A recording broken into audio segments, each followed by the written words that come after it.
안녕하십니까. 소방기기시설의 구조 및 원리 2019년 1회 기출문제풀이 시작하도록 하겠습니다. 66번입니다.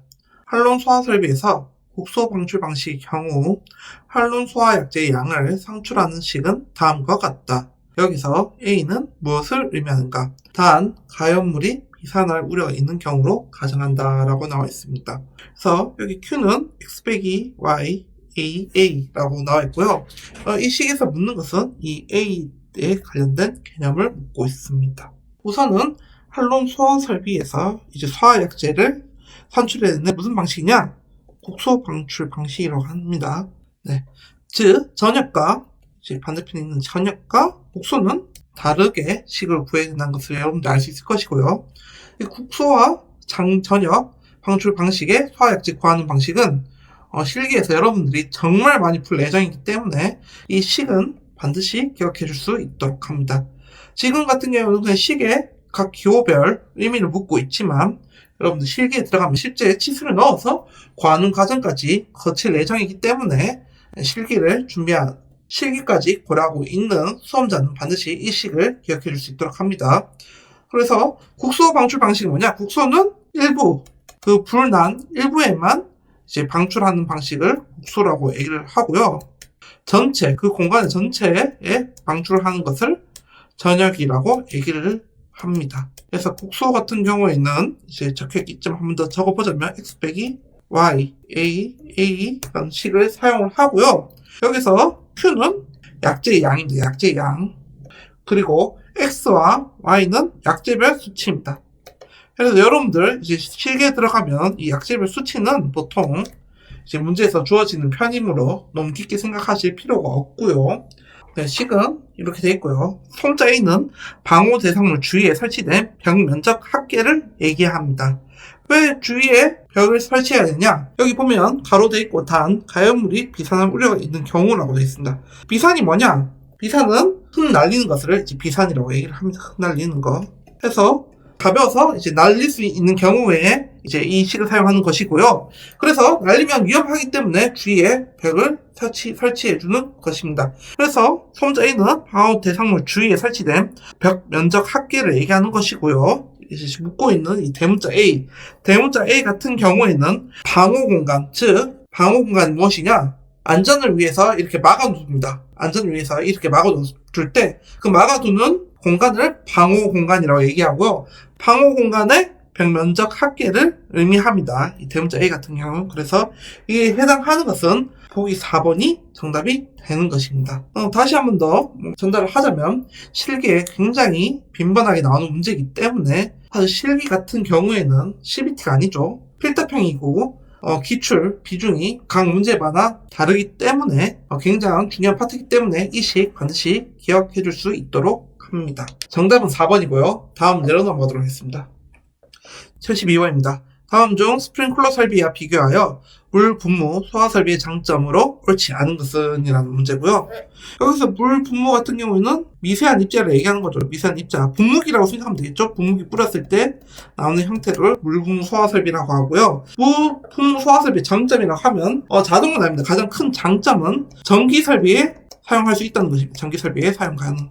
물 같은 경우에는 전도성이 매우 강하기 때문에 전기 설비에 물을 뿌렸을 때는 전기 설비가 망가질 수 있겠죠. 그렇기 때문에 사용할 수 없지만 분무기 형태, 미세한 입자의 물 분무 형태에서는 전기 설비 사용할 수 있다는 것을 반드시 인지하고 문제를 돌아가 보면 보기 1번부터 보도록 하겠습니다. 보기 1번. 소량의 물을 사용함으로써 물의 사용량 및 방사량을 줄일 수 있다. 그렇죠. 분무기 때문에 매우 적은 양이 나갈 거기 때문에 방사량을 줄일 수 있고요. 보기 2번. 운동 에너지가 크므로 파괴 주수 효과가 크다. 네, 정답은 2번이죠. 보기 2번은 틀린 얘기입니다. 운동 에너지가 크므로 파괴 주수 효과가 있는 것은 봉상 형태를 얘기하는 것이고요. 봉은 막대기를 얘기하는 것이 막대기, 방망이 형태를 얘기하는 겁니다.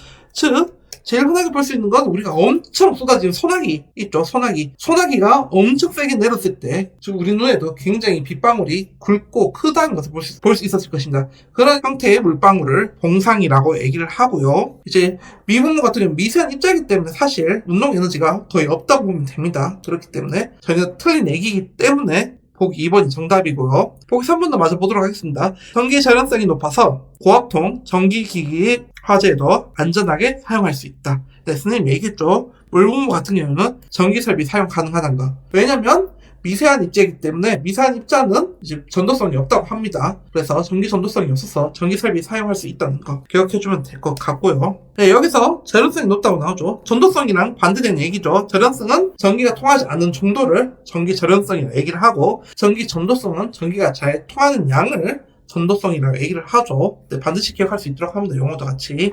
네, 그래서 맞는 얘기고요. 보기 4번. 물의 방수 과정에서 화재 열에 따른 부피 증가량이 커서 질식 효과를 높일 수 있다. 이것도 맞는 얘기입니다. 이게 무슨 말이냐? 질식 효과가 뭐죠? 질식 효과? 산소 차단을 얘기하는 거죠. 즉 물분무로 형태로 해서 증발하면 어떻게 되느냐? 우리 습식 사우나 있죠. 습식 사우나처럼 이렇게 가득하게 안개를 채우고 수증기를 채우게 됩니다. 이 수증기가 이제 불난 설비 부분과 산소와의 접촉을 차단해주기 때문에 질식 효과도 높일 수 있다는 장점이 있습니다. 자, 보기 1번, 3번, 4번은 네, 장점에 해당하기 때문에 맞는 얘기고요. 보기 2번은 물 분무가 아닌 봉상 소화 설비에서 사용되는 부분이다. 즉 봉상 소화 설비의 장점이라고 기억해주면 될 것 같습니다. 다음 문제로 넘어가도록 하겠습니다. 3번입니다. 오피스텔에서는 모든 층에 주거용 주방 자동 소화 장치를 설치해야 하는데 몇 층 이상인 경우 이러한 조치를 취해야 하는가? 자, 주거용 주방 자동 소화 장치를 설치해야 된다. 어디에? 오피스텔에. 네, 오피스텔 같은 경우에는 어쩔 때 다 설치를 해야 되냐? 주거용 주방 자동 소화 장치를 층수에 무관 없이 1층이든 2층이든 3층이든 반드시 모든 오피스텔에는 이제 주거용 주방 자동 소화 장치를 모든 층에 설치를 해야 됩니다. 플러스 아파트도 이에 해당한다는 거 기억해주면 될 것 같습니다. 그래서 정답은 4번입니다. 다음 문제로 넘어가도록 하겠습니다.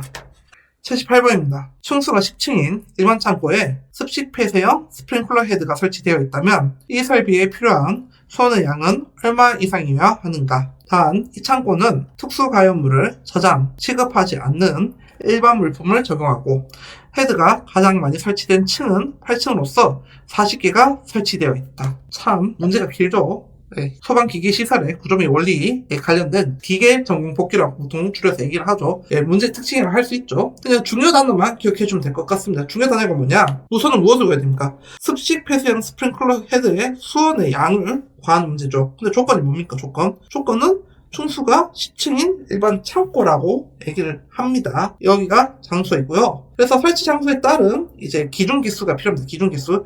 폐쇄형 헤드의 수온의 저수량은 1.6 곱하기 기준 개수입니다. 그래서 기준 개수 같은 경우는 선생님이 이렇게 표로 이쁘게 정리해놨기 때문에 확인하면 될 것 같고요. 우선은 층수가 10층이라고 했기 때문에 우리는 지하층을 제외한 층수가 10층 이하인 특정 소방 대상물에 들어갈 것입니다. 더불어 창고에 해당하겠죠. 그럴 경우에는 기준 개수가 20개가 됩니다. 20개. 기준 개수가 몇 개 된다? 20개가 됩니다. 그렇기 때문에 1.6 곱하기 20을 넣어주면 결국은 32 세제곱미터가 되기 때문에 정답은 2번이 됩니다. 그런데 문제는 뭐냐? 여기서 문제는 보면 단 해서 가로 안에 40개가 설치되어 있다라고 되어 있습니다. 40개가 설치되어 있지만 기준 개수는 20개이기 때문에 시계는 20개를 넣어서 1.6 곱하기 20을 사용하는 것입니다. 100개가 설치되어 있어도 기준 개수는 20개이기 때문에 20을 넣어야 되고 1000개가 설치되어 있어도 20을 곱해줘야 된다는 거. 그래서 이 표의 기준 개수는 여러분들 기억해 줄 수 있도록 합니다.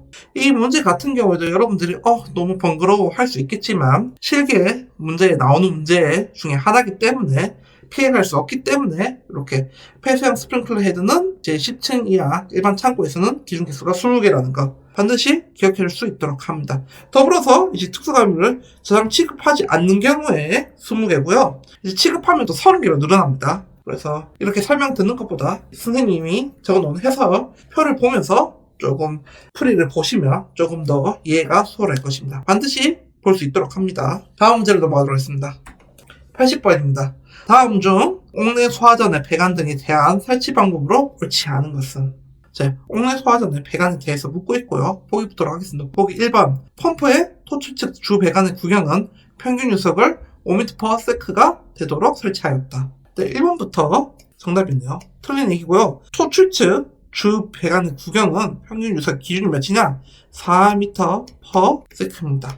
그래서 여러분들이 이제 실기에 들어가면 마찬가지로 주 배관의 구경을 구할 텐데 그때 4m/s가 기준이 된다는 거 반드시 기억해 줄 수 있도록 합니다. 네, 나머지 보기도 보도록 하겠습니다. 보기 2번 배관 내 사용 압력이 1.1MPa인 곳에 배관용 탄소 강간을 사용하였다. 네, 맞는 얘기고요. 보기 3번 옥내 소화전 송수구를 당구형으로 설치하였다.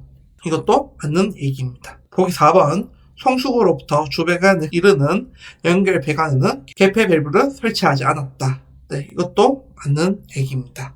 그래서 정답은 1번이 됩니다. 이상 소방기기시설의 구조 및 원리 2019년 1회 기출문제풀이 마무리하도록 하겠습니다. 감사합니다.